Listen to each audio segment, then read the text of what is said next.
कुंद कुंद का कुंदन ग्रंथ आचार्य प्रणीत एक ऐसा ग्रंथ है जिसमें आचार्य कुंद स्वामी की दृष्टि चरणानुयोग और द्रव्यानुयोग के साथ साथ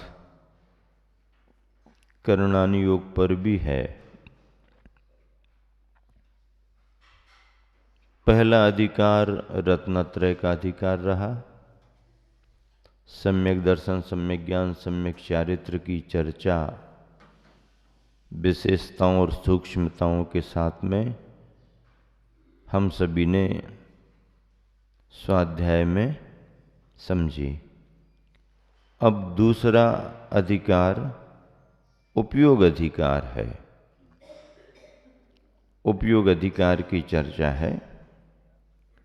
उपयोग की जब भी बात आती है तो चेतना से जुड़े हुए दो विशेष भाव जिन्हें ज्ञान दर्शन कहा जाता है, वही दोनों उपयोग में गर्भित होते हैं।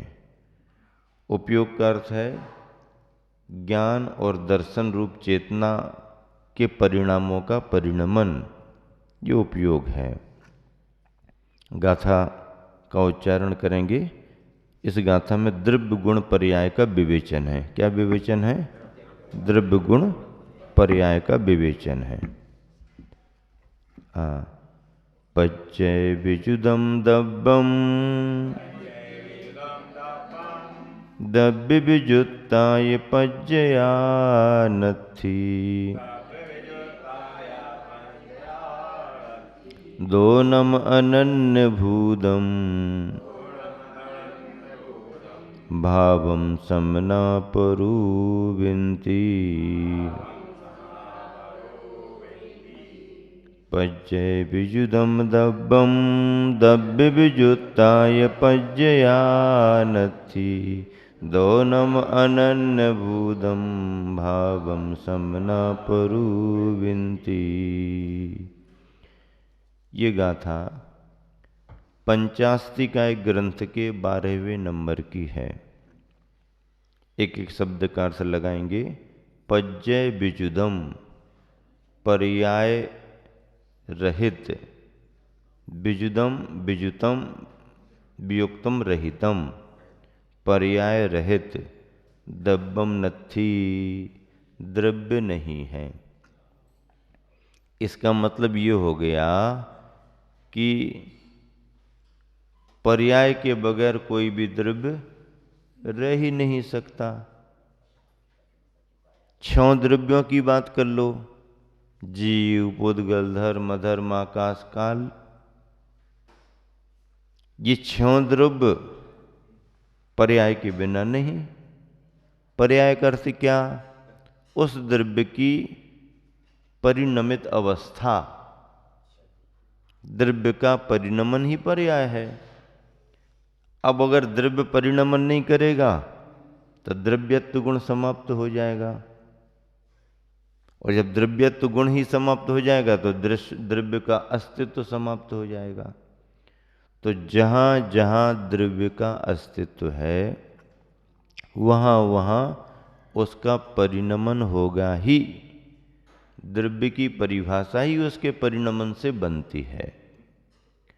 अब वो द्रव्य शुद्ध अवस्था में परिणमन करे तो शुद्ध पर्याय, अशुद्ध अवस्था में परिणमन करे तो अशुद्ध पर्याय। हाँ, धर्म, अधर्म, आकाश और काल, ये चारों द्रव्य तो सदा शुद्ध ही परिणमन करते हैं। इनमें कभी अशुद्ध परिणमन नहीं होता। हाँ, धर्म, अधर्म, आकाश और काल, इन चारों द्रव्यों में सदा शुद्ध परिणमन ही होता। इनमें वैभाविक परिणमन है ही नहीं। वैभाविक परिणमन किस में होता है? जीव और पुद्गल नाचे कौन? बाकी 4 थोड़ी नाच रहे। वे तो बस जहाँ ज्यों के तो हैं जीवर पुद्गल नाचे। इन दोनों में जो परिणमन चल रहा है ये शुद्ध अशुद्ध शुद्ध अशुद्ध परिणमन चल रहा है। फिर सुनिश्चित बिंदु क्या है? पुद्गल के परिणमन में शुद्ध अशुद्ध शुद्ध अशुद्ध शुद्ध अशुद्ध दोनों होते रहते हैं। कैसे? अणु अनुरूप में परिणमन करे तो पुद्गल का शुद्ध परिणमन अनुरूप में, और अणु मिलकर के स्कंध बन जाए तो अणु अणु मिलकर स्कंध बने तो पुद्गल का अशुद्ध परिणमन। तो क्योंकि स्कंद स्वतंत्र नहीं है, परमाणु अणु एक प्रदेशी स्वतंत्र है, एक एक प्रदेश परमाणु, लेकिन स्कंद दो या दो से ज्यादा। बहुवचन किसे कहते हैं? बहुवचन किसे कहते हैं? बहुवचन किसे कहते हैं? कह दो ना कि घर में रहने वाली बहू के वचन बहुवचन है। हाँ। एक दो बहु, दो को लेकर के आप द्विवचन भी कह सकते हैं, नहीं तो जिसमें द्विवचन नहीं है एक वचन और बहुवचन, खत्म काम। हाँ, एक से आगे बढ़े बहु।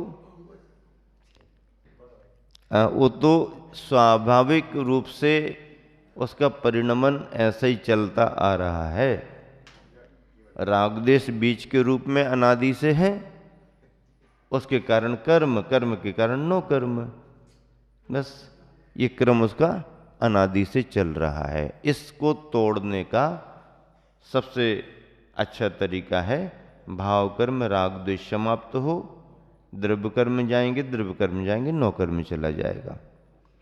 तो द्रव्य बिना पर्याय के नहीं रह सकता, अर्थात बिना परिणमन के नहीं रह सकता। परिणमन उसका होगा ही होगा। संसार में है तो चार गतियों में परिणमन, चार गतियों से पार हो गए, सिद्ध बन गए, तो सिद्धों की स्वाभाविक गुणों का परिणमन। हाँ, अनंत ज्ञान, अनंत दर्शन, अनंत सुख, अनंत वीर आदि आदि उनके गुणों में स्वाभाविक शुद्ध परिणमन चल रहा। परिणमन तो चलेगा ही चलेगा, परिवर्तन तो होगा ही होगा। परिणमन का नाम ही एक तरह से पर्याय है, और इस पर्याय के बगैर द्रव्य नहीं। और जो हाँ, पर्याय रहित द्रव्य नहीं है, और जो पर्याय है वह द्रव्य के बिना नहीं रह सकती। पर्याय द्रव्य के बिना नहीं रह सकती। कहीं भी पर्याय की चर्चा आएगी, नहीं द्रव्य तो नहीं है लेकिन पर्याय है, तो पर्याय किसकी? किसकी पर्याय? द्रव्य की ही पर्याय होगी, द्रव्य के बगैर पर्याय नहीं। तो पर्याय रहित द्रव्य नहीं, और द्रव्य रहित पर्याय नहीं। द्रव्य विजुत्ता या पज्या नथी, दोनम अनन्य भूतम।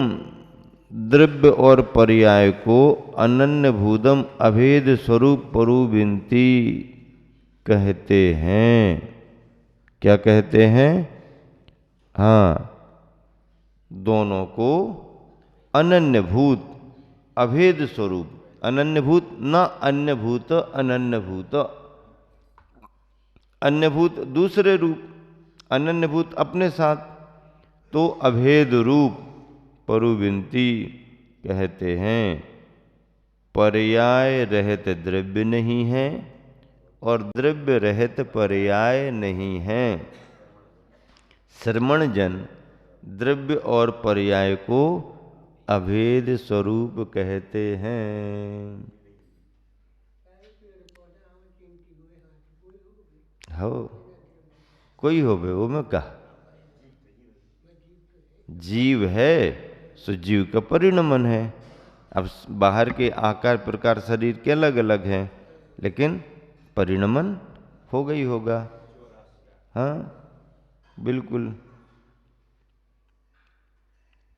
तो इस तरह अब भावार्थ क्या है?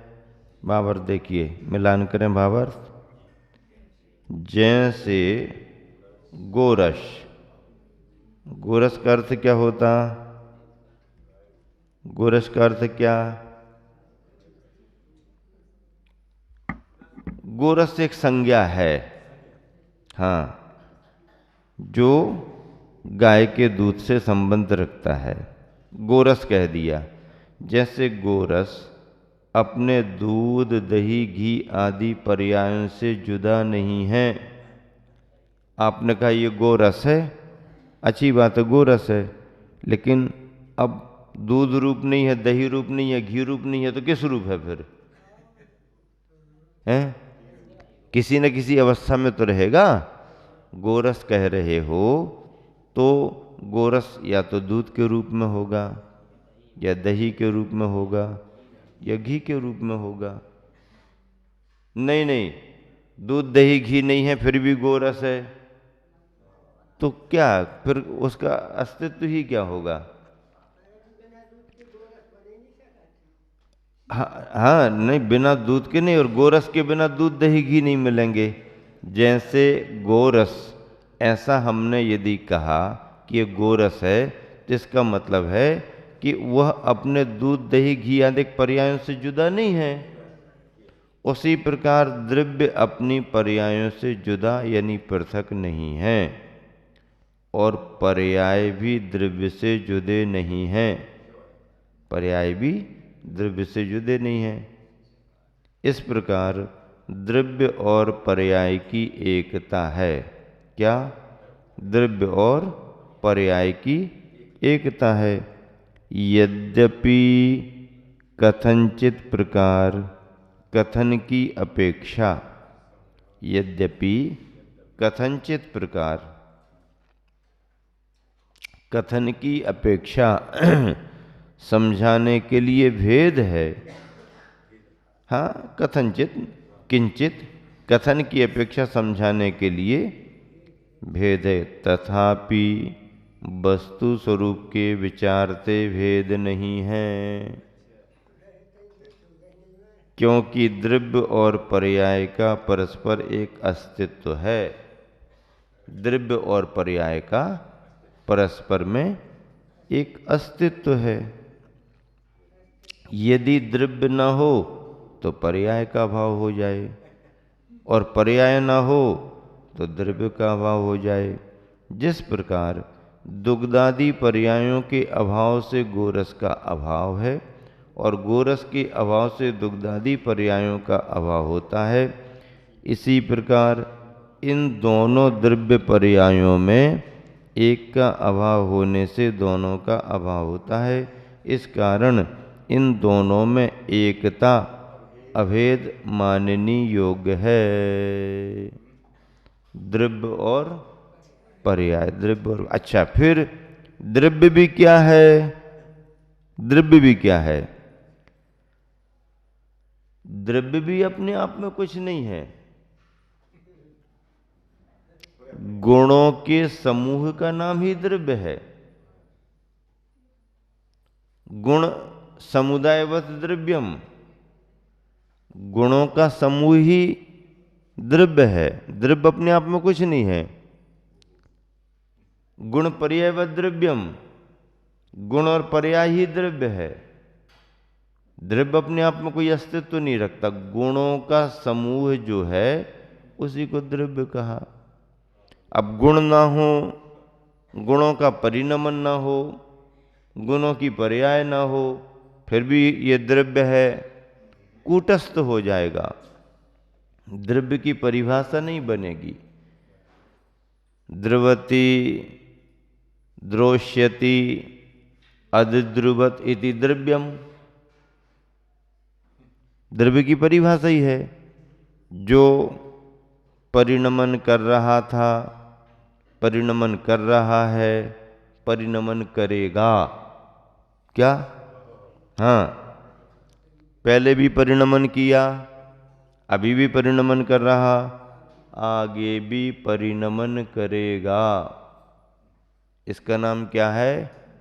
हाँ, परिणमन के बगैर द्रव्य की परिभाषा नहीं बन सकती। अपना सबका परिणमन हो रहा है, हैं? अब नीलांजना के परिणमन को तुम पकड़ पाओ चाहे ना पकड़ पाओ, पर आई और गई। बाकी सभासद कहाँ पहचान पाए? वो तो समझ ही रहे कि वही वाली है, लेकिन वो वाली तो गई, दूसरी वाली आ गई। वो तो आदिनाथ भगवान की सूक्ष्म दृष्टि में वो अंतर आ गया। तो परिणमन चल ही रहा, पकड़ में आए ना आए,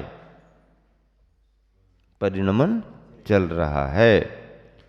द्रव्य गुण पर्याय की विवेचना में यहां पर ये कहा जा रहा कि पर्याय रहित द्रव्य नहीं और द्रव्य रहित पर्याय नहीं।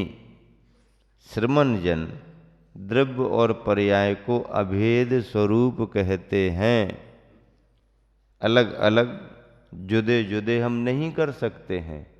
पर्याय कहीं जा रही, द्रव्य कहीं जा रहा, साथ ही में रहे हैं, साथ ही में रहे हैं, साध वचन के साथ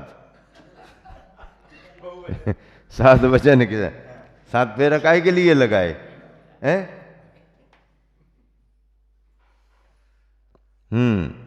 तो साथ ही साथ द्रव्य और पर्याय छूटेंगे नहीं। शुद्ध परिणमन करो तो शुद्ध परिणमन, अशुद्ध परिणमन करो तो अशुद्ध परिणमन। पद्यानुवाद पढ़ें। पर्याय के बिन कभी नहीं द्रव्य पाना, पर्याय भी न मिलती बिन द्रव्यवाना। दोनों परस्पर मिले रहते रहेंगे, ऐसे हमें श्रमण है कहते रहेंगे। हाँ, श्रमण भी कहते रहेंगे, बताते रहेंगे। हाँ, दोनों परस्पर मिले हैं, मिलते रहेंगे। हाँ।